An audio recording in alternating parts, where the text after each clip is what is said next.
आपको बिल्कुल भी यकीन नहीं होगा कि मैंने इसे 15 मिनट में बना करके तैयार किया है। तो चलिए देखते हैं स्ट्रीट स्टाइल राजमा और जीरा राइस की रेसिपी। तो यहाँ पर मैंने सबसे पहले 2 कटोरी लॉन्ग ग्रेन राइस ले लिया है। यहाँ पर आप इस तरीके का ही चावल का इस्तेमाल कीजिएगा। इसके बाद इसे हम अच्छे से पहले 2 से 3 पानी से धो करके साफ कर लेंगे। चावलों को आपको अच्छे से धोना एकदम ज़रूरी है, जब तक कि इसका ये व्हाइट वाला पानी अच्छे से निकल ना जाए तब तक हमें इसी तरीके से इसे अच्छे से धो करके साफ कर लेना है। तो देख सकते हैं मैंने यहाँ पर चावलों को धो लिया है। अब इसे हम 10 मिनट के लिए रेस्ट पर छोड़ देंगे। तब तक इधर देख लेते हैं, तो मैंने यहाँ पर 1 कटोरी राजमा को रात भर भिगो करके रख दिया था। अब इसका पानी हटा करके हम इसे डायरेक्ट कुकर में ट्रांसफ़र कर लेंगे। बढ़िया राजमा बनाने के लिए सबसे इम्पोर्टेंट टिप्स यही है कि सबसे पहले आपको राजमा को अच्छे से भिगोना होगा और वो जब पूरी तरह से अच्छे से सोक हो जाए तभी हम इसका इस्तेमाल करेंगे। तो यहाँ पर मैंने पानी डाला है उतना जितना कि राजमा डूब जाए। अब हम इसमें डालेंगे कुछ खड़े मसाले। तो खड़े मसाले मैंने यहाँ पर लिया है 2 तेजपत्ता, 1 चक्रफूल, 1 बड़ी इलायची, 2 छोटी इलायची, 5 लौंग और 1 इंच दालचीनी का टुकड़ा। साथ में इसमें डालेंगे 1 चम्मच नमक और 1/4 चम्मच हींग। कुकर का लिड लगा करके हम यहाँ पर गैस पे चढ़ा देंगे। यहाँ पर हम 4 विसल लगा लेंगे। जैसे ही कुकर में 4 विसल लग जाए हम यहाँ पर गैस को बंद कर देंगे और इसे प्रेशर रिलीज होने तक के लिए छोड़ देंगे। तब तक हम आगे की तैयारी कर लेते हैं। तो मैंने यहाँ पर 2 बड़े प्याज को इस तरीके से स्लाइसेस में कट कर लिया है और सभी को मैंने चॉपर में इस तरीके से डाल दिया है और इसे अच्छे से हम चॉप कर लेंगे। इस तरीके से चॉपर में चॉप करने से ना बड़ी आसानी से ये बारीक-बारीक चॉप हो जाते हैं। आप चाहे तो यहाँ पर हाथों से भी इसको अच्छे से बारीक-बारीक कट कर सकते हैं या फिर इसका एक पेस्ट भी बना करके तैयार कर सकते हैं। तो लीजिए हमारा ये बारीक-बारीक कट हो गया है। अब हम यहाँ पर चलिए बनाते हैं टमाटर का प्यूरी। तो यहाँ पर मैंने 3 टमाटर को इस तरीके से स्लाइसेस में कट कर लिया है। साथ में 8 लहसुन की कलियाँ, 1 इंच अदरक का टुकड़ा और थोड़े से धनिया के स्टेम इसमें डाल करके इसका हम एक बारीक पेस्ट बना करके तैयार कर लेंगे। इस पेस्ट में आप धनिया के स्टेम ज़रूर यूज़ कीजिएगा, इससे इसका फ्लेवर काफ़ी बढ़ जाता है। और इधर हमारा कुकर का प्रेशर भी रिलीज़ हो गया है। तो चलिए देख लेते हैं राजमा हमारा परफेक्ट कुक हुआ है या नहीं। तो देख सकते हैं यहाँ पर राजमा परफेक्ट कुक हो गया है। इसमें से 3 चम्मच राजमा हम मिक्सर जार में निकाल लेंगे और इसका आगे मैं यूज़ कैसे करने वाली हूँ आपको वीडियो में दिखेगा, तो वीडियो में बने रहिएगा। और चलिए हम इधर चढ़ाते हैं एक पैन और पैन में मैंने यहाँ पर 2 चम्मच सरसों का तेल डाला है। तेल जब गर्म हो जाए तब हम यहाँ पर डालेंगे आधा चम्मच जीरा और 1/4 चम्मच हींग। ये सारी चीज़ें जब बढ़िया से चटक जाए तब हम इसमें डालेंगे प्याज और प्याज को हमें अच्छे से गोल्डन ब्राउन होने तक भूनना है, क्योंकि प्याज में जब गोल्डन ब्राउन का कलर आएगा ना तभी राजमे में एक बढ़िया सा कलर आएगा और इसका टेस्ट भी काफ़ी बढ़िया हो जाता है। तो इस तरीके का जब प्याज में कलर आ जाए तभी हम इसमें डालेंगे तैयार किया हुआ टमाटर का पेस्ट। और टमाटर का पेस्ट जैसे ही हम डालेंगे पहले इसे अच्छे से थोड़ा-सा मिक्स कर लेंगे।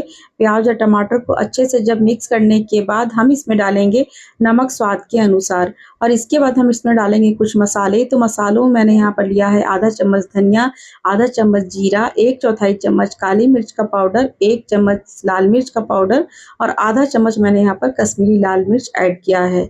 यहाँ पर मैं मसालों के साथ हल्दी डालना भूल गई थी, तो मैंने यहाँ पर आधा चम्मच हल्दी इस स्टेज में ऐड किया है और अब इन सब मसालों को हम बढ़िया से भूनेंगे। यहाँ पर आपको मीडियम फ्लेम पे मसालों को अच्छे से भूनना है। जब मसालों में इस तरीके का कलर आ जाए मतलब आपका मसाला परफेक्ट कुक हो चुका है। अब हम इसमें डालेंगे वो सीक्रेट चीज़ जिसमें अक्सर ढाबे वाले इसका इस्तेमाल करते हैं। मैंने जो 3 चम्मच राजमा निकाला था ना उसे मैंने मिक्सी में अच्छे से पीस लिया है और उसे इसमें ऐड कर दिया है और इसके बाद हम इसमें राजमा को भी ऐड कर देंगे और इन सबको बढ़िया से मिक्स कर देंगे। वो 3 चम्मच राजमा को जो मैंने पीस लिया था ना इसी से इसकी ग्रेवी जो है ना काफ़ी थिक बनेगी और एकदम मलाईदार आपको दिखने में लगेगी। तो देख सकते हैं मैंने सारी चीज़ों को अच्छे से मिक्स कर लिया है और अभी आपको ये पतली लग रही है लेकिन आगे आप इसका कमाल देखिएगा। तब तक चलिए यहाँ पर हम कुछ खड़े मसाले जो मैंने इस्तेमाल किया था उसको यहाँ पर हम निकाल देंगे, क्योंकि जितना फ्लेवर इसमें आना था वो ऑलरेडी इसमें आ चुका है। तो मैंने यहाँ पर सारे खड़े मसालों को इस तरीके से निकाल लिया है। अगर आपको पसंद हो तो आप छोड़ भी सकते हैं, नहीं तो आप इसे डिस्कार्ड भी कर सकते हैं। तो देख सकते हैं यहाँ पर मैंने सारे खड़े मसाले निकाल दिए हैं। अब हम इसमें डालेंगे 1/4 चम्मच गरम मसाला और आधा चम्मच कसूरी मेथी।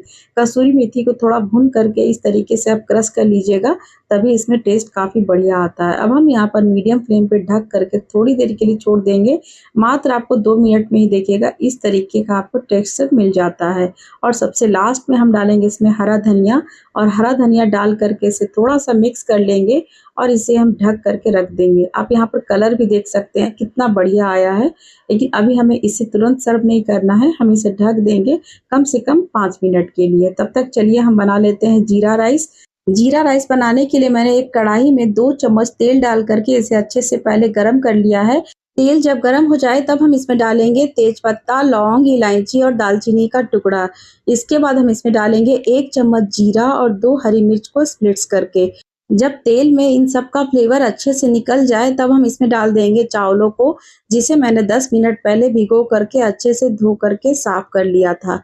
और इसके बाद हम इसे अच्छे से 2 से 3 मिनट के लिए भूनेंगे। चावलों को हमें तब तक भूनना है जब तक चावलों में एक बढ़िया सा शाइन ना आ जाए।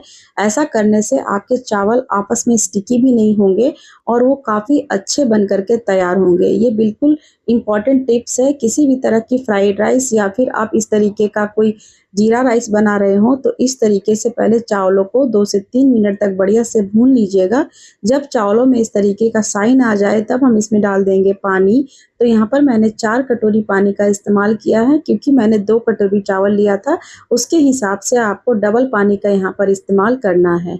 तो देख सकते हैं मैंने यहाँ पर 4 कटोरी पानी को अच्छे से इन सब के साथ मिक्स कर लिया है। अब हम यहाँ पर डालेंगे स्वाद के अनुसार नमक। वैसे तो मैंने यहाँ पर 1 चम्मच नमक का इस्तेमाल किया है, जो कि इतने चावल के लिए परफेक्ट है, लेकिन आप अपने हिसाब से यहाँ पर नमक का इस्तेमाल कीजिएगा। और यहाँ पर मैंने मीडियम फ्लेम पे इसे अच्छे से 3 से 4 मिनट के लिए कुक कर लिया है। 3 से 4 मिनट में एक बार आप इसे चेक कर लीजिएगा तो देखिए चावल बिल्कुल कुक हो चुके हैं और पानी भी बढ़िया से सूख चुके हैं। अब हम यहाँ पर इसी स्टेज में चावलों को बिल्कुल भी नहीं छेड़ेंगे, इसे ढक करके छोड़ देंगे थोड़ी देर के लिए। तब तक चलिए हम देख लेते हैं इधर राजमा को भी। तो मैंने यहाँ पर राजमा को थोड़ी देर के लिए छोड़ा था ना, तो उसी के ऊपर में अब हम डाल देंगे अदरक के जुलियंस और हरी मिर्च को इस तरीके से स्प्लिट्स करके। अब आप इसका टेक्सचर देख सकते हैं, बिल्कुल क्रीमी टेक्सचर का ये बन करके तैयार हुआ है और बिल्कुल स्ट्रीट वाली ही दिख रही है। तो इस तरीके से आप बनाएंगे ना तो घर पर ही आप चाहे तो स्ट्रीट वाली राजमा बना करके तैयार कर सकते हैं। और इधर चावल भी हमारे थोड़े ठंडे हो गए हैं।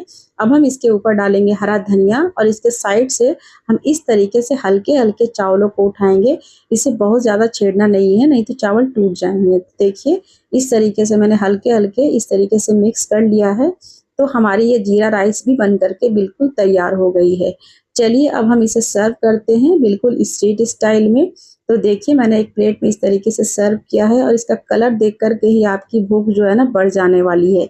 इसके ऊपर में डालेंगे थोड़ा-सा हरा धनिया और ऊपर से इस तरीके से ऑनियन के रिंग से आप इसे बढ़िया से गार्निश कर सकते हैं। तो लीजिए हमारी गरमा-गरम स्ट्रीट स्टाइल राजमा और जीरा राइस बन करके तैयार हो गई है। वीडियो अच्छी लगी हो तो वीडियो को लाइक कर दीजिएगा और अभी तक आपने अपने चैनल रिंकू किचन्स को सब्सक्राइब नहीं किया है तो चैनल को सब्सक्राइब करके बेल आइकन को प्रेस जरूर कर दीजिएगा। मिलती हूँ अगली वीडियो में, तब तक के लिए बाय बाय।